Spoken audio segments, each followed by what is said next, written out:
Hey guys, it's me again. I'm doing yet another of the national park disappearances.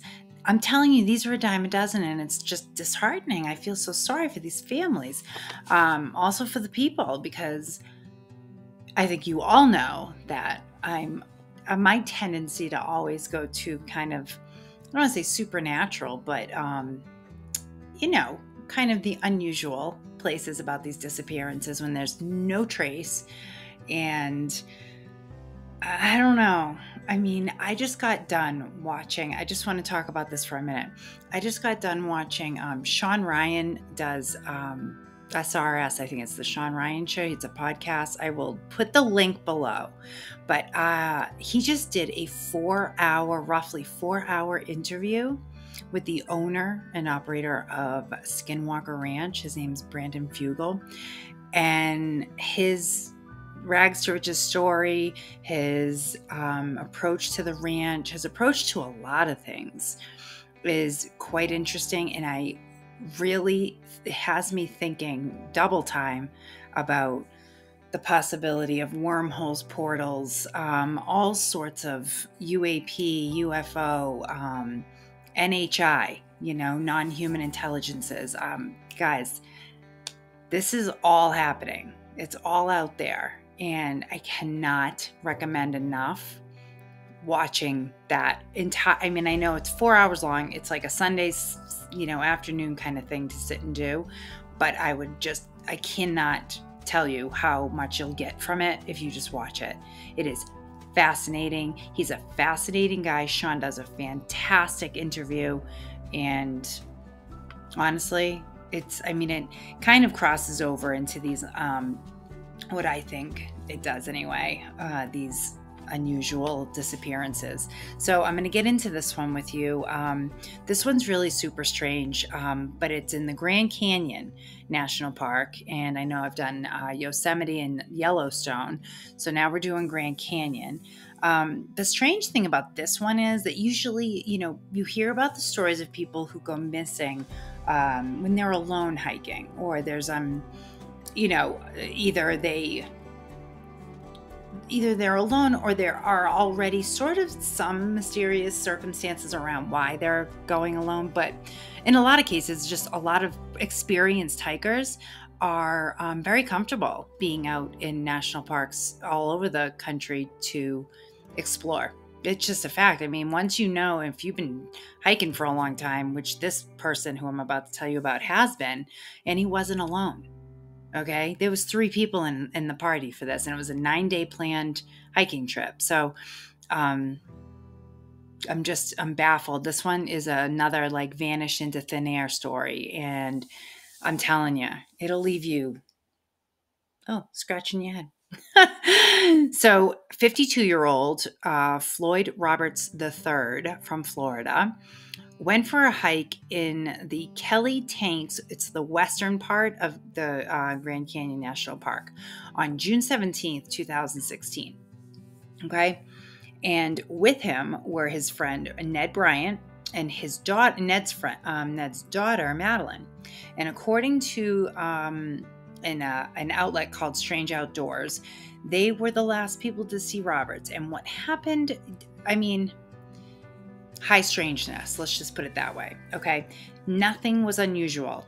Robert was a one-time, a little background on him. He was a one-time NASA employee in computer programming. He also taught computer programming. He was an experienced hiker who had been to the Grand Canyon many times before.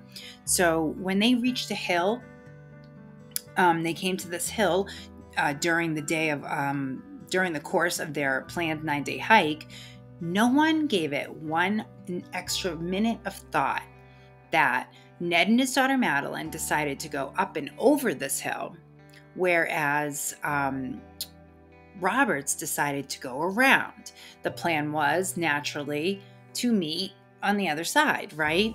No, that would be the last time they ever saw Robert, or anyone ever saw Robert.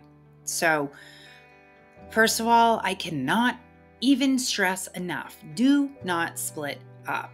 Don't even say you're going pee. Okay? Don't be shy about peeing in front of people when you're hiking. I'm telling you, especially in national parks, with everything, all the strangeness that's going on, bring a buddy. Always bring a buddy. Hiking and to pee. I don't care. Have a lookout person. Don't take your eyes off that person, because it takes no time at all for them to be either taken or in a wormhole or a portal or something, or another dimensional, trans-dimensional stuff. I mean, let's move on. We'll get to that. So the Bryants went over the hill, Roberts went around. Okay, didn't see him. Never saw him again. After camping for one night, they hiked to an area where they had cells. That obviously, where they were, they didn't have any cell service, so they had to get to somewhere where they could reach and report Robert's missing. So they did that, and that alerted and kicked in a 6-day search involving 7 ground teams, track dogs, as usual, and National Park Service. So they had helicopters everywhere in a 10 square mile radius, which when they, broke down the time of when he went missing and his skill set and where he would be going, because they backtracked. The Bryants backtracked the next when they noticed he wasn't coming. They went exactly the way that he would have gone, that Roberts would have gone. And they found 0 sign of him anywhere. Now, the only thing that was found were these footprints, but they can't even be sure they were Robert's. Like, they're not sure how big Robert's foot was. Like, how many friends of yours are like, hey, before we go off on a hike, let's check out our shoe size. So in the event one of us goes missing, we'll know to be able to confirm that that's your, no, that's just not logical. And, it's never been proven one way or the other if there was foul play involved. Did he encounter another group of hikers that were, you never know, right? Hooligans. My God, I can't believe I just used that word. How old am I? But anyway, punks, whatever. Maybe he got injured. Thing is about that, though, track dogs would have found a scent.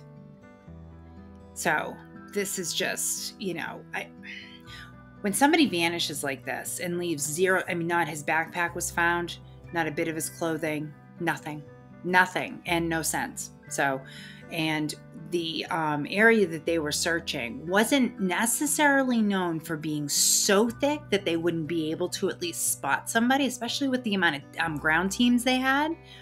So the fact that he was, I don't know, a victim of something, either supernatural or extraterrestrial or natural, I don't know. But, this story, it possibly supports my 2 outlying theories. And the first one being that Roberts encountered a dimensional portal, and it either relocated him to another plane of existence somewhere, or, he could have even been, in parallel with where we were. You don't even know. He could have possibly seen people looking for him. You never even know how these portals work. Nobody really does. But, they know the science possibly behind the wormhole phenomena. But I think that, the odds are that it's becoming increasingly more accepted that extraterrestrial things could have or extraordinary things could have happened while out there. Jesus, there's stories about inner Earth stuff. Just look back to Admiral Byrd's trip to Antarctica. You never know. I know that that's been, sort of dismissed and disproven to some extent, but I don't know. I'm not sure what I feel about that quite yet. I'm still revisiting that. But people think that the government, some people will think this is completely ridiculous, that theory, because out of hand, they're going to accept what the government tells them, that anything that they've disclosed to this point's all they know. And those people will never, probably ever open their minds up to anything other than what they're comfortable believing, because it's not the most comfortable thing to think about, right? Having no control over when you're out there. You don't know at any moment something could happen in a very strange way. You just don't know. But, it's okay that people don't, it's not their fault. They're just not, their consciousness isn't ready to accept that kind of information. And can you blame them? I mean, a lot of people, I get it. It's scary. But of course, my other theory being, you probably guessed, being taken by a non-human intelligence, which we know to be true. And we know that have been on Earth because David Grush, the whistleblower, testified to Congress under oath. It's very important that people remember that. If he's ever found out to have lied to Congress, he goes to jail. I mean, guys, he's not lying. He's not lying. And I know that his credibility has been pulled into question because of some PTSDs he had to be treated for. Well, let me tell you something. After what I've learned that he went through over the course of the last few years, just getting to where he is now, I'm surprised he's not absolutely, honestly, just, I don't know, just disappear and, get himself off the grid, because he completely could do it. He's got the know-how to disappear. And the fact that he has stuck through this is such a testament to him and his strength. And also you have, the pilots, the retired pilot Ryan Graves and Commander David Fravor, who, again, their reputations, all three of them, above reproach. I'm sorry. Untouchable as far as I'm concerned. And their claims of seeing, the Tic Tac was David Fravor's sighting, and the Nimitz, I think, was, I want to say that was Graves, but I'm not sure. But anyway, doesn't matter at this point. Their testimonies are on record, and you can look them up. And I know it's a lot of unbelievable stuff to believe. It just takes you out of the comfort zone, and I get that. But push yourself sometimes. Just push yourself and do just a little bit of research and see if you find yourself wondering, because I do. I might keep looking into these disappearances if I come across another one that really kind of floors me. But until then, I hope you are all staying happy and healthy, and stay weird. Okay? And take care. And I'll see you later. Bye.